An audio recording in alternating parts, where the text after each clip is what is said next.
continued to arise in my mind. And one day, about 50 years later, I'm watching the Science Channel or something like that, and I see an explanation of quantum physics. Yes. And I'm like, aha, that's where they meet. Dots connected. As fascinating, because I had a very similar experience when I was a kid.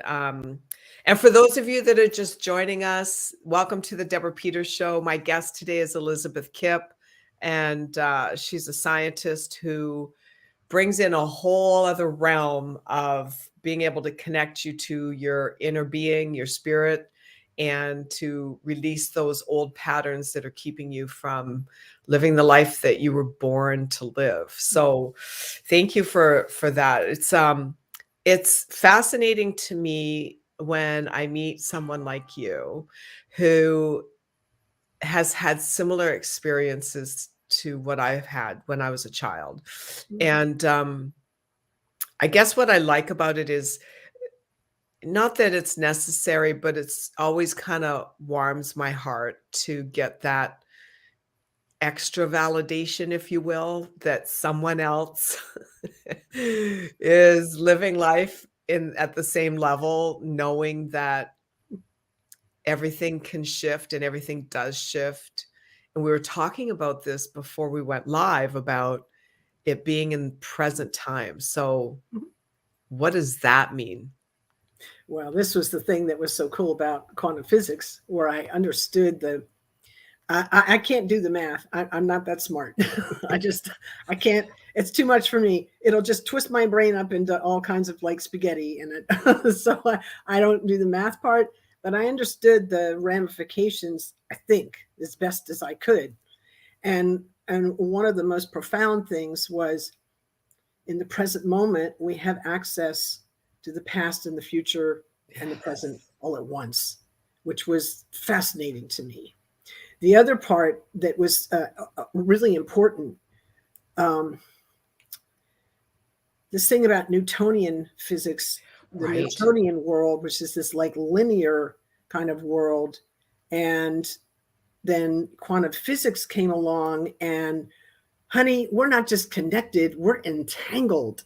Yes. Like, the field of consciousness is this, a whole space that Newtonian physics just doesn't get. So I'm actually taking a group in recovery right now through Bruce Lipton's Biology of Belief, and he gets into the differences between these two, ways of how science has a foot in kind of both these places and hasn't kind of moved fully over into the quantum physics world. We're getting there, but Yes. It's very difficult to, understand kind of the how a particular pharmaceutical works in reference to that. Right. It's more interesting though to me to bring in an ancestral clearing piece to look at like, well, what happens with a person whose the egg part of me was in my mother first, and then before it was in my mom, it was my grandmom. So the egg that was me and you and everyone listening was in your grandmother first. And yes. in the quantum physics world, that means that egg was subject to the energy Absolutely. of the grandmother and the mother. And that passes on. This is why the ancestral clearing piece is so important. So we're not just connected in the quantum field together in this moment. We're connected and entangled in the quantum field in the past and the future. In time, just in time. Yeah. It makes me think of a line from one of Rumi's poems where he says, out beyond the field of right and wrong, I'll meet you there. And I've always been fascinated by that because it puts it really very clearly that the right and wrong polarity is a construct. And when we release the notion that there has to be a polarity in order to live our lives, then I think what that does is it has an impact and unravels all of the limitations we've accepted Because, it's one thing to have an experience as a child, say, that's traumatic or abusive or abandonment or whatever whatever that is. It's one thing to go through life holding on to it. They're very different. There's the initial experience, and then there's the repetition of the trauma and the negative emotion of that experience that does not have to be perpetuated. So whatever was It's true. going on, right, with grandma, and my grandparents went through a lot, they went through wars. They went through famine. They went through a depression, and when you think about the weight of that, the heavy vibe or energy that an entire world was in a depression. I mean, that's some pretty heavy energy to take on as one enters the world and is joyous in who we're becoming. And then it's like there's this fog or this wall of, in this case, we're talking about the Great Depression of the 30s. So my grandparents went through that, and all of everything they knew to be was influenced by this paradigm, this global paradigm of depression. And we've just come out of a pandemic, so it's not a whole lot different. I mean, it is, but it's not, right?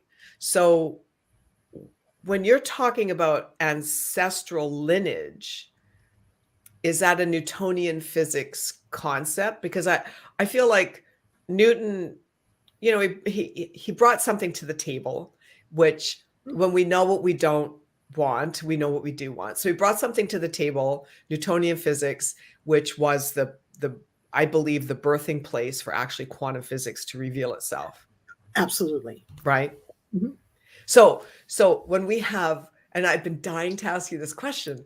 So when we're looking at ancestral curses or patterns or habits, and that familial lineage, is it really a line, or could it bounce around?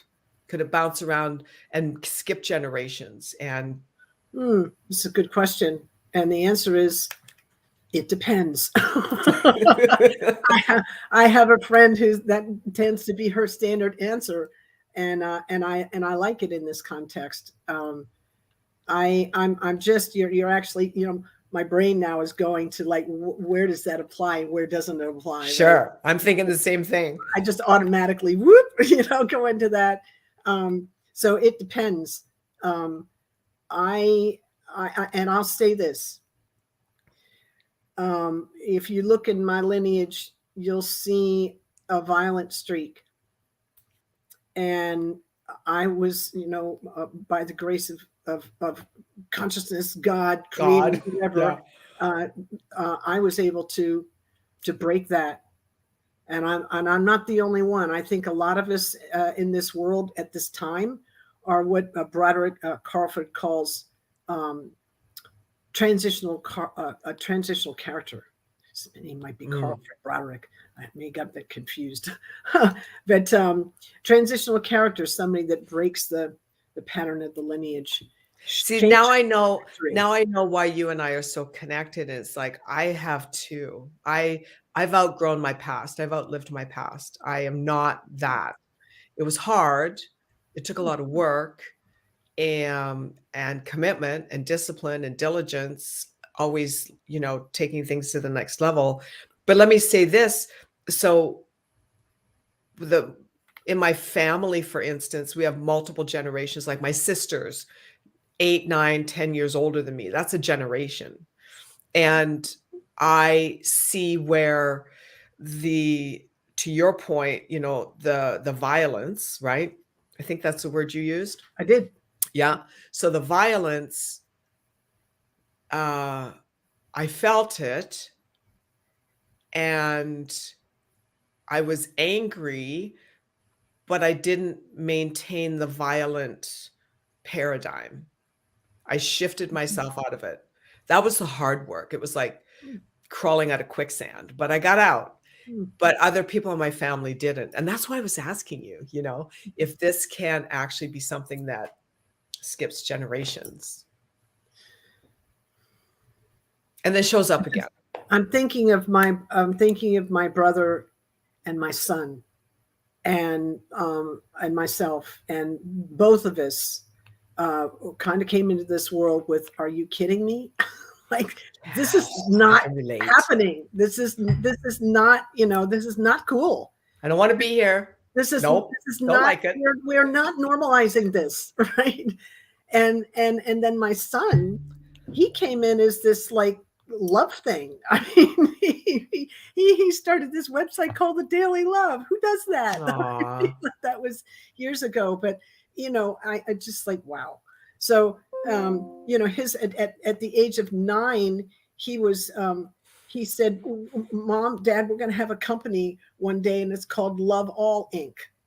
Aw. Right. So, that's the kind of, it's kind of how it moved, in our lineage, just directly from grandfather, maternal grandfather, mother, daughter, myself, son, and then my brother.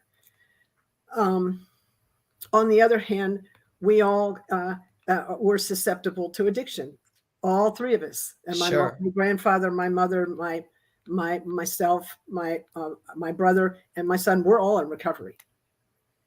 I can relate to that. I came from an alcoholic family, like generations of alcoholics. And,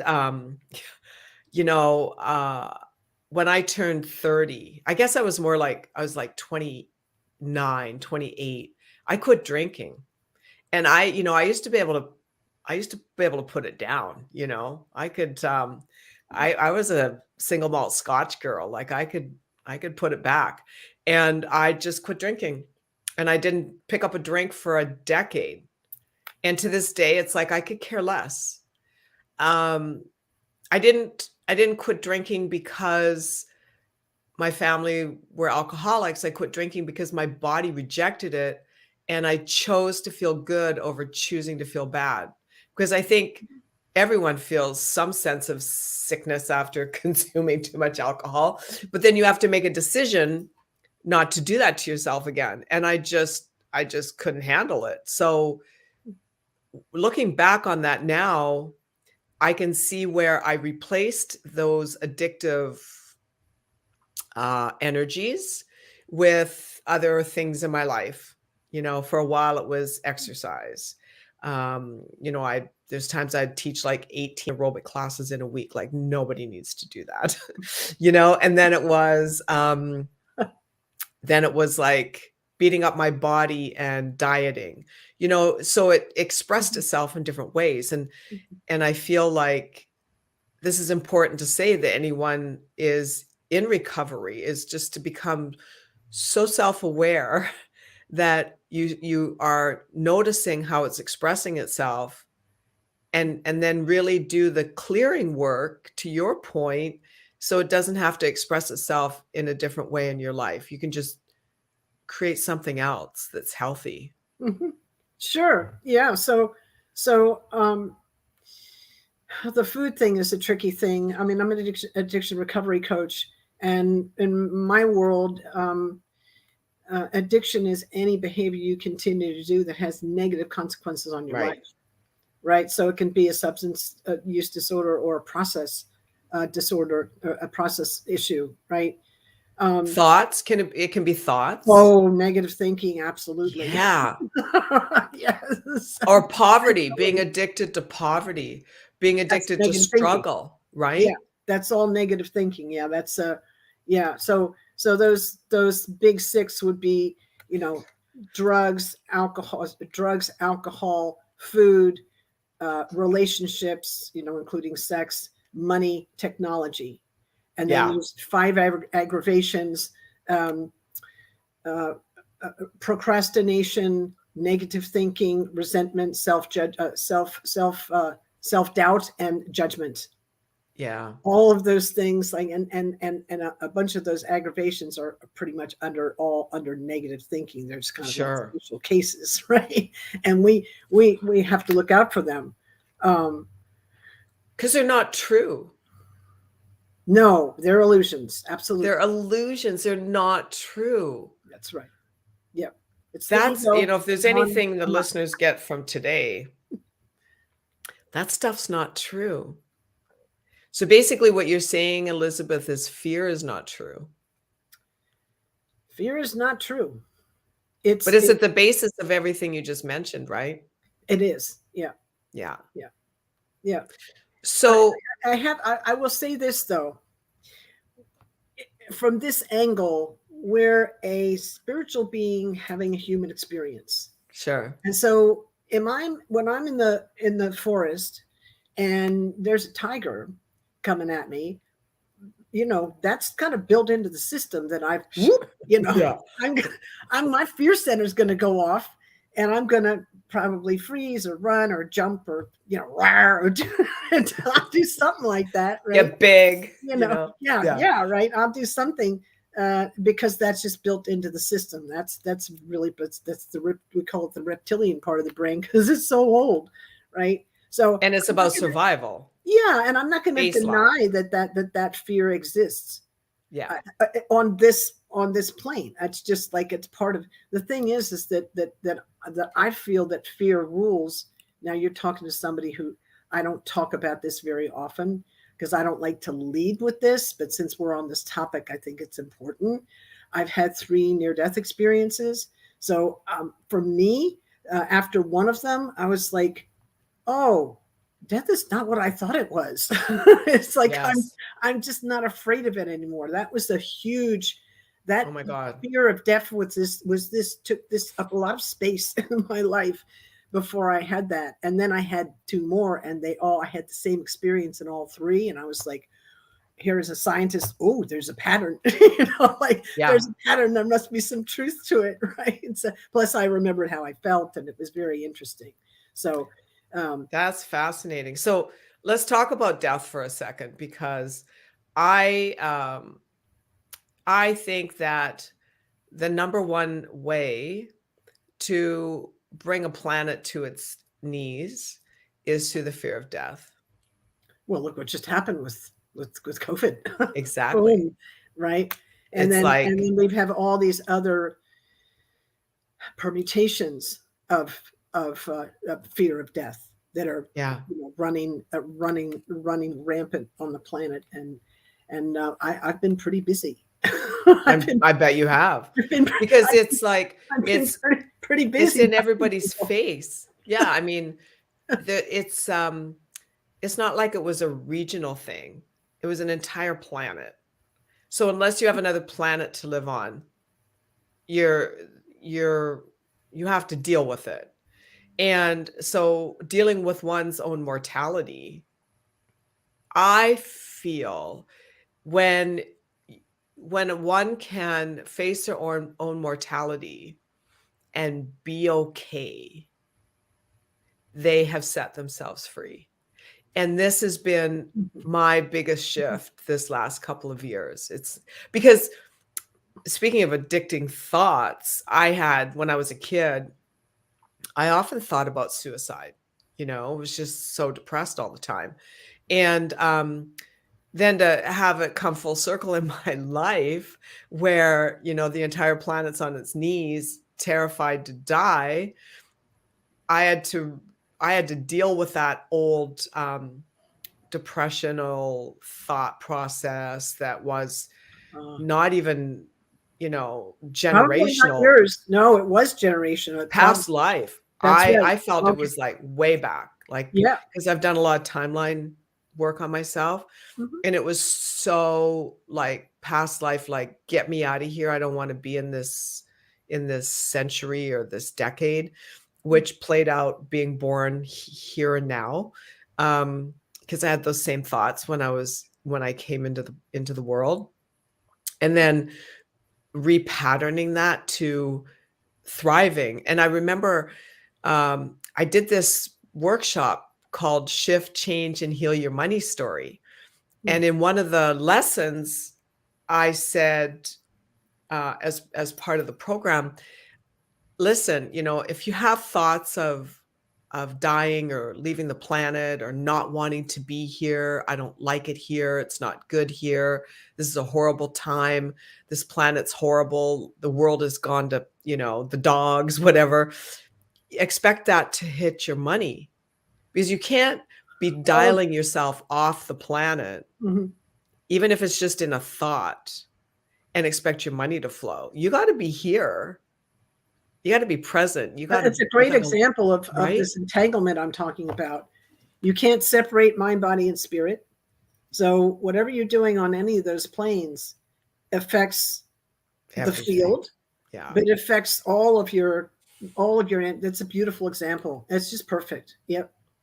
I know. And then an entanglement with others, and so talk about that a little bit, because I think if we can just dial this down, we're right now we're pretty quantum, pretty meta.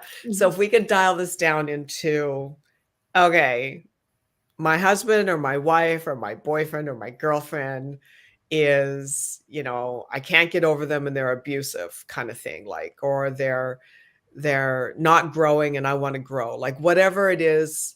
When people are in these relationships where there's entanglement, how do they understand that to move beyond it? Well, I think actually you're talking about attachment Yeah. attachment style. You're talking about an attachment style, which I might say in this case, in this discussion, would be different than entanglement. We're Okay. just all connected in this um, very dense way, and we just, because of our obsession with separation, we just don't see it, right? So this is part of our work. You're speaking this thing about, you have an attachment to a partner or maybe Yeah. a parent who is abusive, and yet you've got this loyalty. You've got this Yes. can't sticky, right? See, that's That, me. I'm like loyal to a fault. I've had to that's train myself past that. well, that's more about that. That really speaks to trauma in childhood. That's an attachment. There's a whole True. field around attachment, and when I take the test for what's my attachment style, I used to come out fear avoidant, which goes back to when I was a kid. I was separated from my mom right at birth, and that's really hard on a child. On a child, Sure. it's really hard Yeah. on a child, and so um, I tend to be. I just had this natural tendency is to um, is to either hold on to somebody super tight or say, "Come closer, get away," Yes. like that. Relate. So, so that's not really so much entanglement in the field as it is this attachment style, this learning behavior that we learn. Mm. It's a little bit, they're both fruits, but one's apples and oranges. We're I apples got and you. oranges here, if that makes sense. I got you. I totally got you. So if people, so I actually have quite a few clients that um, have attachments to people, and it's affecting their business growth. So, is there something they can do or think? Maybe it's not even about a doing, or is it a feeling? How can they? Ah, yes. I'll tell you, I learned a lot. I love that you're asking that question because it wasn't until I read the book called Mother Hunger, and I've forgotten who the author is, but the book is Mother Hunger. Mm, It was recommended to me, and I haven't even read it yet. I listened to it in 20-minute doses because it's so full of information and it's so powerful. And I remember her talking about kind of how mothers and babies react to mothers in certain ways when mothers do certain things, and all of a sudden the nickel dropped, and I was like, now I get myself. Like now I understand this.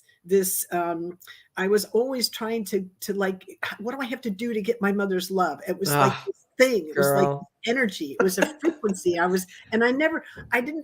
couldn't actually cognize it. It was the thing that was running me, but I couldn't see it until I'd done all this clearing work that I do. And then I listened to this book, and she laid out the landscape, and I'm like, oh, I fit right in there. God, I Right. love it. So it's the I feel. It's the I way I was feel. the way I was able to really finally find peace and move beyond that was to just go, oh, understanding this is what's happening. Now I understand this feeling that I have, and I really don't need that anymore. It's not real. Yeah. Running, it's an old program running in me. It's an old program, and I don't need it anymore. And so this is why I do Kundalini yoga, and I do meditation, and I do breath work, and I do ancestral clearing, because all those things are very helpful in They moving are. that kind of energy and rewiring the brain. I can tell you, yes, yes, and yes. I've, in my journey, I've done all those things. I did years of rebirthing the breath work. I did tons, like thousands of hours of timeline therapy and, different anchoring exercises. And I taught myself how to meditate. To this day, it is my everything. I mean, when I get up in the morning and I meditate, I can manifest anything. I think about it and it pops. When I get up in the morning and I skip my meditation, then I have to work to get things to move. And so it's so simple. The thing is getting people to accept that. When I did a sales training recently, and I'd been introducing the people in the sales team to meditation for some time. Some of them were on it, and some of them were denying, and some were rejecting. And I said to them at the sales training, I'm giving you a tool that when you embrace it, you'll create everything you want to create through your sales journey. And yet most of you aren't doing it. And I can tell you why. It's because it's such a simple answer. Yes. There's no scripts to memorize. You don't have to stand on your head to impress the prospect. Just get up in the morning and meditate, and it'll all flow for you. I mean, it's so simple. Yeah. But it's too easy of an answer. The mind will come in and say, it can't be that easy. I know. That's what happens. I find that the most powerful, I kind of feel like it's co-creating, because I don't do anything alone, right? It's Yeah. the universe. I'm trying to kind of align with the flow of the universe. I find that when I can sit and imagine you wanted to, you had a drought, and you wanted it to rain, and you wanted to help rain happen, right? What would that be like? And I can take that to another level in a minute, but let's just do this exercise. Yeah, let's do it. So this would be, I'm outside, I'm feeling the air, right? I'm feeling the ground, I'm feeling nature, I'm in nature. Now I'm imagining the smell of rain, the clouds moving, right? A front moving in, moisture adding into and you smell the rain.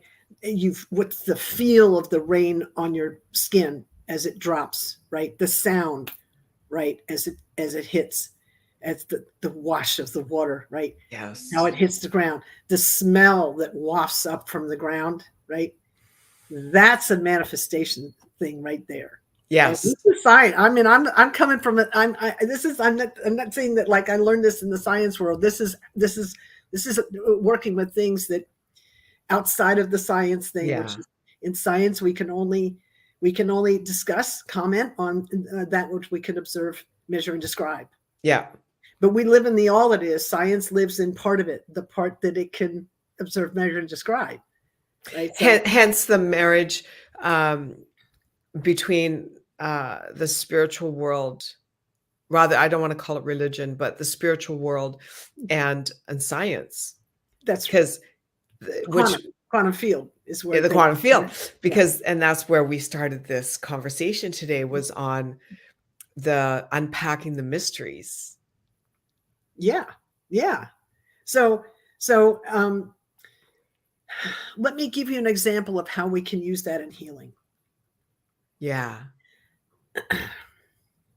So I'm just gonna say that a certain politician was voted into office a few years ago, and I started shaking. I shook for 18 hours.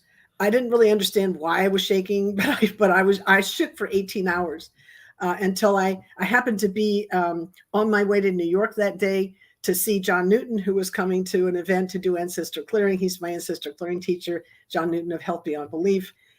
His event was at the Edgar Cayce Institute there in New York, which is exactly in the center between the Republican and the Democratic parties that year. Wow. It was like this amazing thing. Bizarre. And I'm still shaking. It took me 18 hours to get to wait. I woke up at like 3 a.m. and heard the news, and, and I didn't even know why I was so upset, but my nervous system was completely on, you know. And John walked in the room, and he just felt the room, right? And he just started doing clearings, and whoom, my body just calmed right down. Mm-hmm. So whatever he did was amazing, right? It's a very powerful work that we do here. And anyway, I continued to, and I realized that it had to do with it. It really triggered some stuff in my childhood that was traumatic, that all of a sudden, you know, came up. And I was like, oh, it's not even about that. It's about this thing, right? So I started doing my work around that. But I was still upset, and I was, you know, had like, how could this happen? And I, you know, it was not healthy. So that kind of energy is not productive. And I was like, you know, Elizabeth, you need to do some inner work here, because this is not the vibe we're going for. And then all of a sudden I woke up one morning, and I had this, I saw this person, and I realized, oh, this person is in a war in their head, and they can't, there's so much there. They don't even know they're in a war. It's that intense, right? And my consciousness shifted. I think flipped the coin to the other side, where instead of being mad and frustrated, like I don't have any power here, and how could this happen, like that, in judgment, like a lot of judgment, into compassion. Nice. And I sat down, and since that day, which it took about 3 months for me to get there, every day kind of doing some work, but this is I'm a slow learner, whatever. So I would sit down every morning, and a minute, and part of my practice was to just send compassion in that direction. Yeah. Direction of this person. Send them love. Yeah. Like actual compassion, like imagining them healing, visioning them already healed. Like that's, like I just said, we did a manifesting thing for the rain. I was doing the same thing for the compassion in the direction of, which puts it out into the field. It does. And it takes it off of you having to. It also healed. Yeah. It also healed me. That's my point. Right. It takes it off of you. Yeah. You know, it's interesting. So for the viewers, I want to back up for a second. We were talking about rain.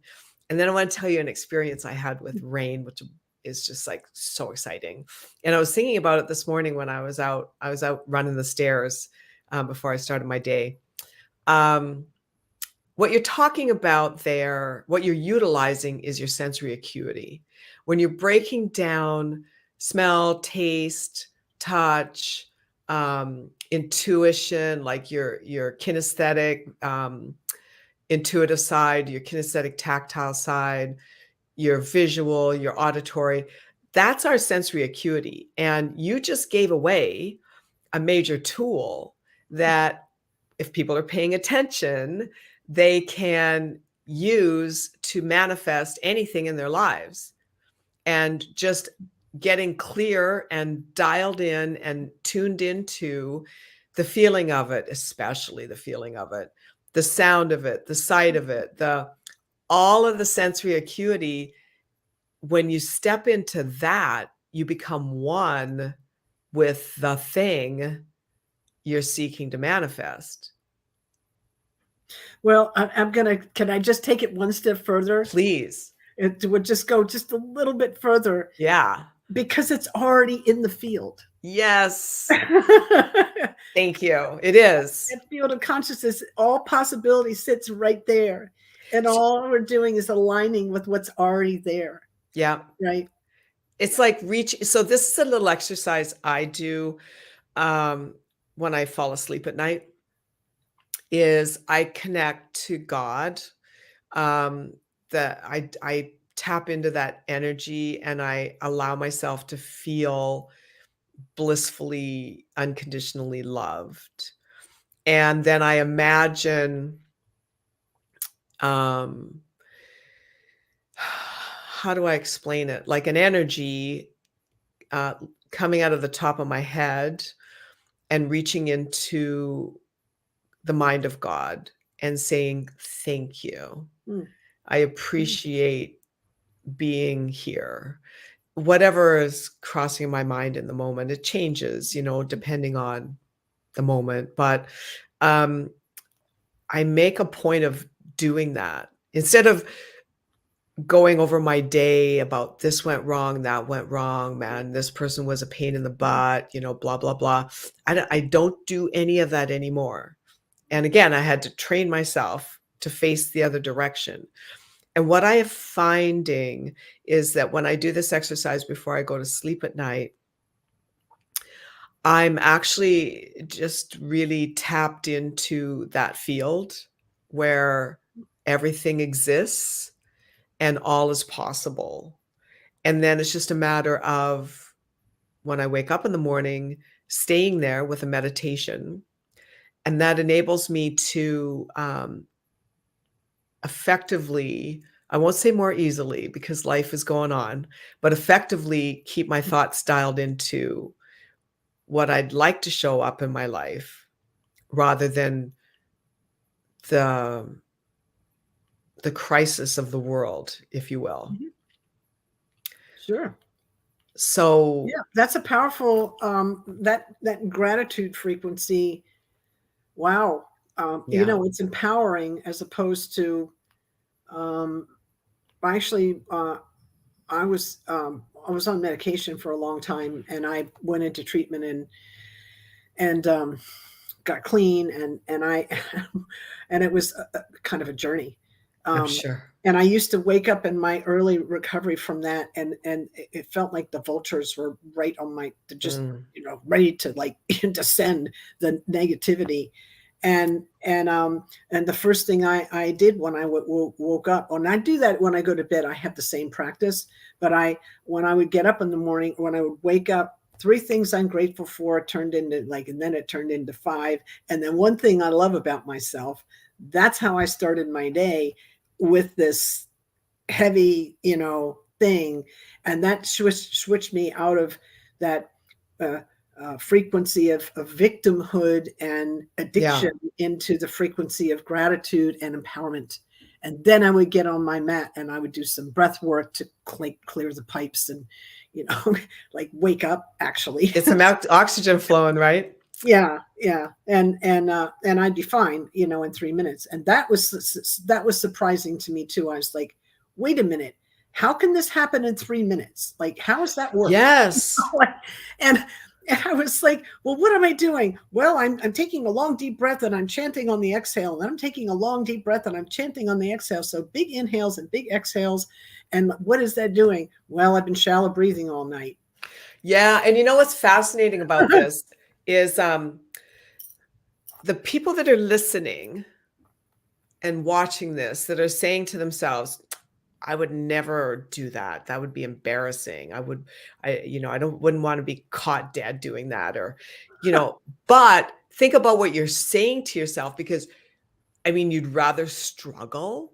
It's okay to see yourself struggle. It's okay to have your friends and family in the world see you struggle, but yet it would be embarrassing to do some deep breathing and chant on the exhale. Like, I don't know. It's like apples, what are we doing here? Are we chanting or are we struggling? Chanting, struggling. I think I'll take chanting Oh, or over are we struggle. are we stuck in the addiction of judgment?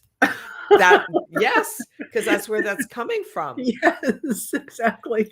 Why don't you find out what's working there? Because as a scientist, I was like, exactly what's happening here? Because I want to know. And I realized I was shallow breathing all night. I was getting this buildup of CO2 in the base of the lung. My cells weren't getting oxygenated. I was dehydrated. We'd lose 2 cups of water just on the breath at night. So I was like, okay, I sit on my mat, I take, a nice big breath, and then I chant on the exhale. What's happening with the chanting? What am I doing? I'm actually using the Mm. vocal cords and the breath to and I'm stimulating the vagus nerve, which is our Yes. 10th cranial nerve, which is our threat assessment system. And it gets a little dysregulated at night from Yeah. this this shallow breathing thing we're doing. We could And do a so whole show just on that. we could, but I'm giving you like the thumbnail I here. know. So we're regulating, we're toning the vagus nerve and getting it back into balance. And we're oxygenating all the cells and getting rid of that CO2. It's real logical, right? It's Yeah. just the way we're doing it. The chanting is not, it's not about a judgment. It's like what's actually happening. It's an actual technology The that evidence procedure on that. Yeah. that's right. And I always, I can't help it. I always slip into the, what's exactly happening here? I mean, I love this woo woo, but I always have you got to bring it down to the ground for me. I'm the same. It's like, how is this actually working? Because then it actually for me, and I've had people even say to me, it's like you try to figure too much out, and I'm like, no, I need to know how it works because then I can actually have greater level of acceptance and a greater level of appreciation because I know how it works, you And know? we can fine tune it, Totally. and we can explain it to somebody else, Yeah. right?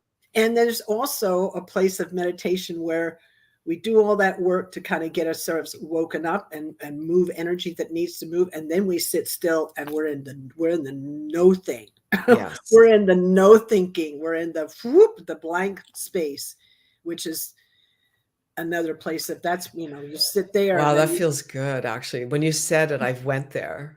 you It feels really good.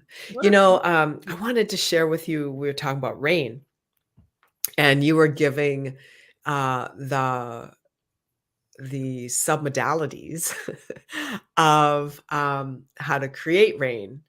I had a very similar experience, only it was how to stop rain. So I used to live in Vancouver, and for anybody that lives in Vancouver, you know that it rains a lot. I think it actually rains more than Seattle. It's something like 54 inches a year. It's a lot of rain.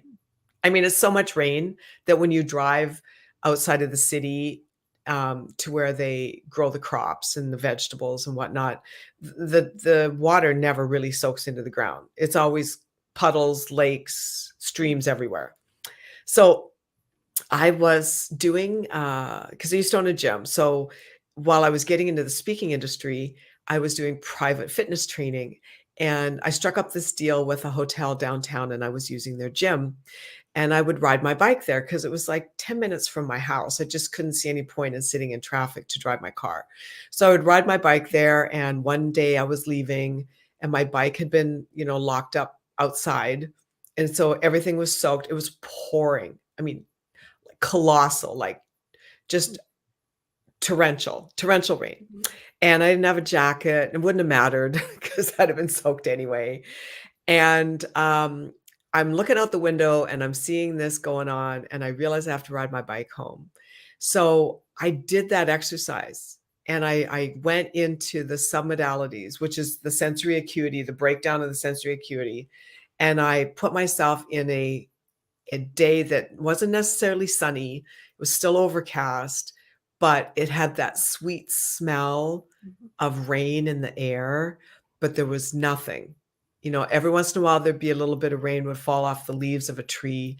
I went into this space and I developed it with my sensory acuity. And I walked outside and I looked at the sky and I said, okay, stop raining. And it literally stopped raining. It literally stopped raining. And I was like, "Oh my god." what just happened? I freaked myself out.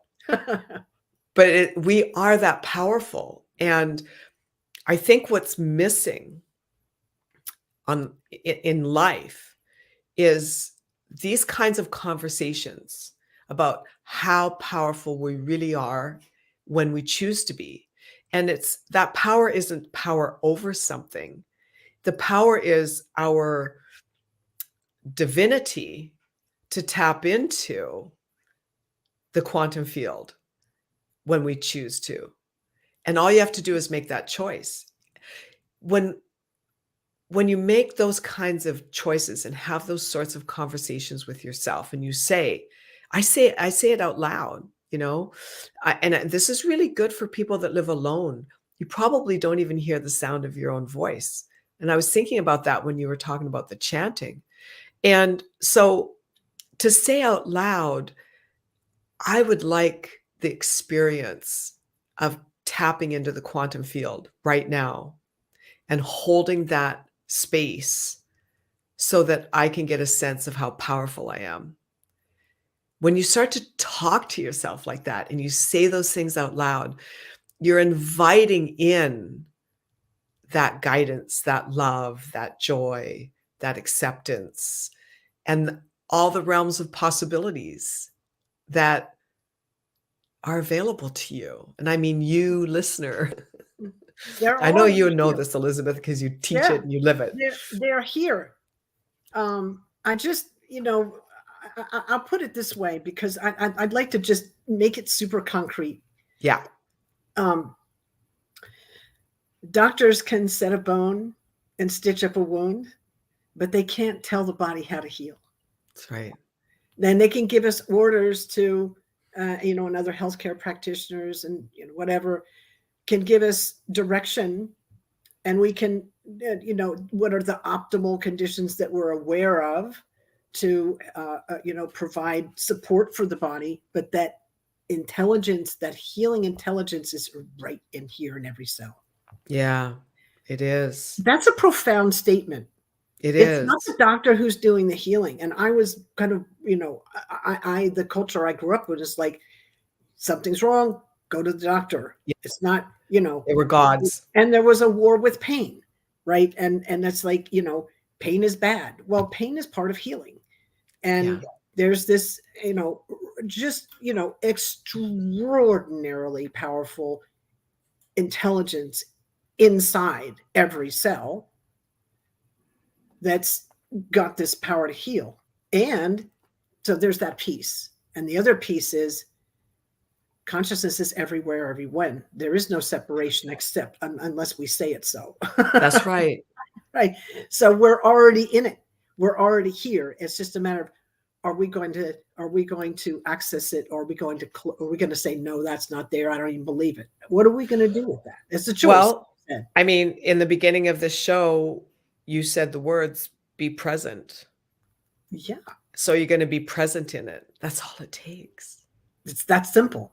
Yeah. Yeah. But, and what are we bringing in? Are we a blank slate in the present, which we can be?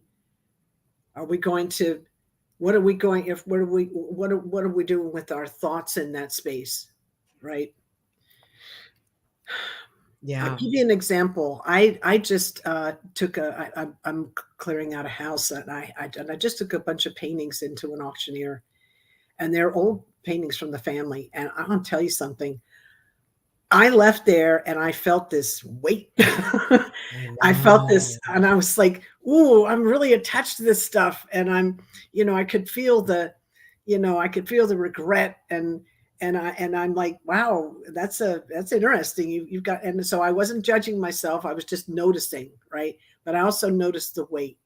And of course, I brought in an ancestral clearing thing. And as as the paintings were moving into the building, I'm running ancestral clearing prayers on the objects to clear them of any negativity that they're holding, right? I was doing that. I had to do this, and I asked Creator to do some on my behalf. And then I'm driving home, and like it's a spring day, and the red buds are coming out, and the grass is greening, and there's all these beautiful trees. And I'm like, wow, am I going to sit and regret it, or I'm going to just enjoy this present moment, this beautiful drive, right?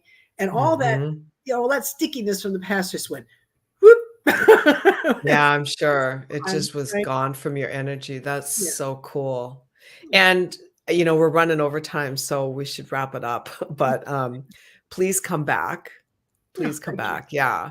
Thank you. And, I'd love to. just kinda lastly to play off of what you just said is, the things we own, have stored within them the emotion where we were at emotionally when we bought them. Mm, And so letting go of stuff, just letting go of stuff, just in general, but letting go of stuff that you have any negative vibe on is really healthy. And so mm. maybe next time you come back, we can kind of pick it up where we left off here. I want to dig into that entanglement some more, but Awesome. we're already like almost 8 minutes over. Oh, But it was good. It was good. So I know you've got a book and you've got some ancestral prayers. So tell people about that quickly, and then we'll have the links for those in the show notes so folks can tap into you. thank you. Yes, I have a book, The Way Through Chronic Pain, Tools to Reclaim Your Healing Power. It's a story of, it's a book for chronic pain sufferers and those who care for them, doctors, nurses, family members, and friends. It offers proven techniques to clear pain and live a life free from suffering. From a Nice. former chronic pain sufferer, me, who searched the globe for answers and found them. And then I have a freebie on my website, and I'll give you the address in just a moment, for 10 free ancestral clearing prayers. And they're very powerful and I'm going to get that. and you can find them at the store on my website, which is Elizabeth-Kipp.com. You got to put the Nice. dash in there between Elizabeth and Kipp, because ElizabethKipp.com is a web designer and a photographer, and she's amazing, but she's not me. Got So you. she's So not Kipp. Elizabeth-Kipp.com. Yeah, that's I right. love it. Yeah. I love it. Thank you so much. You are truly a gift to humanity, Elizabeth. Thank you for your work and your time and being on my show. I loved this conversation. So I can't wait to do it again. Thanks so much, Deborah. It was my pleasure. Absolutely. So everybody, thank you for being here today. Remember, stay alert, stay awake, and stay sovereign.